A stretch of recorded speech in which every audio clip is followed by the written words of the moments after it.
Jonas Jerebko's move to NBA title favorites the Golden State Warriors is paying off handsomely for the Swedish power forward who suffered the indignity of being cut by the Utah Jazz.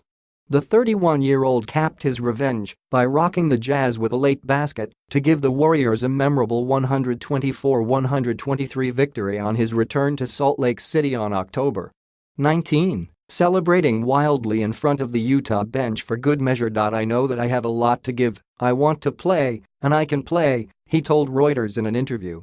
Since then, Jerebko, who played for the Detroit Pistons 2009-15 before joining the Boston Celtics 2015-17, has not looked back, posting his best averages for scoring 7.6 points per game and minutes played 20.7 for several years. Jerebko had just finished a workout on the full-size basketball court at his Detroit home last July when the call came to tell him that he was no longer in Utah coach Quin Snyder's plans, but things moved quickly. "I promise you it was like 2 hours, maybe 1 hour, before my agent called and said that Golden State were interested, so I didn't even have the time to worry," he said. "I asked if I could talk to Warriors coach Steve Kerr, and I got to talk to him soon after, so I barely had time to be worried about my situation." Pure joy. Jerebko was limited to 6 minutes against Oklahoma City on the opening night of the season, but in the following game against Utah, Kerr threw him into the fray for 24 minutes and he scored 10 points, including the game-winning basket. "When I tipped the ball, I just checked to see if it went in, and when it did, you're just so happy.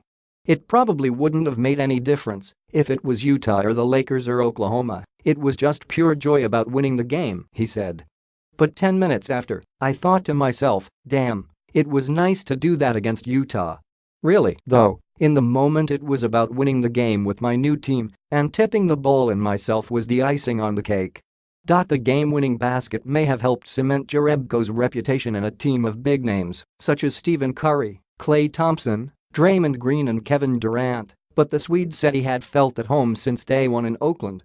"I've played against these guys before, I knew Draymond, I knew Steph, I knew KD from before. I haven't had this kind of confidence from the team since my Detroit Pistons days. I just have to thank the coach for his confidence," he said. A bust-up between Green and Durant during a loss to the Clippers dominated some of the early season headlines around the champions, but Jerebko said the conflict was blown out of proportion by the media. "I've played in this league for 10 years, and every year I've seen things 10 times worse. This is nothing. It's just because we play with the Warriors, everything gets hyped up," he said. Jerebko's focus is on winning an NBA championship, but when the Warriors meet the Jazz again on December 19, he wants to give his old team another reminder of what they lost when he was waived.